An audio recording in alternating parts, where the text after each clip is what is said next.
তো হ্যালো বন্ধুরা, আশা করি সকলেই ভালো আছো।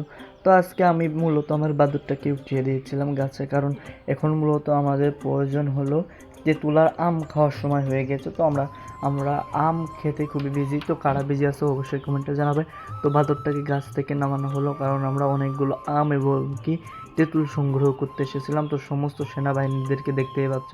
তো তেঁতুল এত পরিমাণে পারছে যে পুরো একটা ভরে গেছে, মানে পুরো সাইকেলের মানে যে ঝুলি মুনি যা বলে বলুক ওটা ভরে গেছে।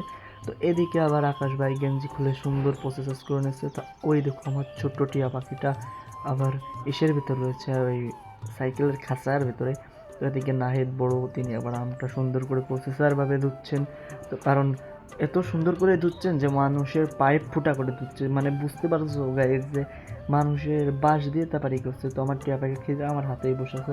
তো অনেকগুলো আম পাচ্ছি, এত পরিমাণে আম পারছি আমরা যা বলে বোঝাতে পারবো না। তোমরা দেখলেই বুঝতে পারবে যে কত আম পাচ্ছি, পুরোটা ডিশ ভরে গেছে আম পাড়ার ঠেলায়।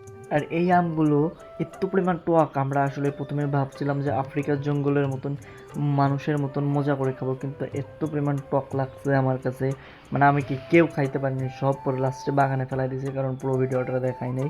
ভিডিওটা নেক্সট পার্টে তোমাদেরকে দেখাই দিব। আর এই দেখো বড় ভাই আসলে আম খুঁড়তেছেন, তিনি কিন্তু বিজি ম্যান, ক্রেজি বয়।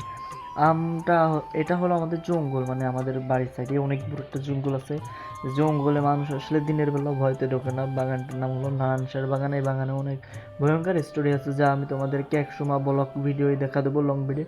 তো এই দেখো দর্শক, মূলত তেঁতুল এত টেস্ট বলতে পারবো না। আর এদিকে আমার মিঠু, আর ওটা হলো আর এক তোর মায়ের মিঠু, কারণ আমরা দুজনে একসাথে বাগান থেকে পারি মানে দেখার পরে সংগ্রহ করেছিলাম, পড়ে পাইছিলাম। এটা আর কি তোমরা আর কি রেস্কিউতে নেবে না। তো এদিকে বাদন ভাই আর কি হিরো হিরো লাগছে, তিনি নায়ক, তিনি দেখতেই পাচ্ছিল সে কী দেখাচ্ছিল। তো এদিকে আমাদের আমগুলো ছিলা হয়ে গেছে, এখন আমরা সুন্দর করে আমগুলো পানিতে ধুয়ে নেবো। তো আমি এদিকে মশলা টশলা মাখাইছি, যে দাও দিয়ে বটি দিয়ে আমটা কাটতেছি। এখন মূলত আমি আমগুলো মাখাই নেব, কারণ হলো যে আমটা আমি মাখাচ্ছিলাম, কারণ দায়িত্বটা আমার উপরে ছিল। তো এদিকে ওরা দেখি আম খাচ্ছে আর করছে ভেরি স্মার্ট টক। তো এদিকে আমি মরিচ টরিচ বিট লবঙ্গ এবং কি তেঁতুল দিয়ে আমটাকে টকবক ফক ফক করে মিশ্রণ করে নিচ্ছি।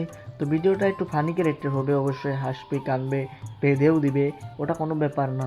তো এই দেখতে পাচ্ছ মরিচ, এগুলো হলো বোম্বাই মরিচ। এইগুলো যারা খেয়েছেন এই ইটের বালু আর হলো মরিচ দিয়ে মাখানো হচ্ছে, কারণ আমরা বিট লবণ খাইতে পারি না, এই কারণে হলো মরিচ দিয়ে দেওয়া হচ্ছে। তো অবশ্যই এইরকম জিভে জল আনা আম যারা খেতে চান অবশ্যই কমেন্টে শেয়ার করবেন, আমি পার্সেল করে আপনাদেরকে পাঠিয়ে দেবো। তো এই দেখে এত সুন্দর করে প্রসেসার করা হচ্ছে, আমার বাদরের বাচ্চাগুলো খেয়ে ফেলছে। তো দেখে আমাদের বড় ভাই তিনি একটু টেস্ট করে দেখতে চান, টেস্ট করতে দেওয়া হলো, কারণ এটা টেস্ট না করা পর্যন্ত তো মঙ্গল গ্রহে পাঠানো যাবে না।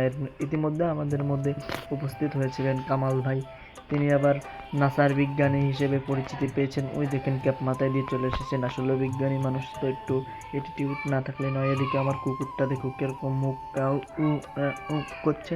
তো এই দেখো আমার কুকুরের মুখ, মানে আমার বড়োর মুখটা কিরকম হয়ে গেছে, এটা পুরো বাদর লেভেলের।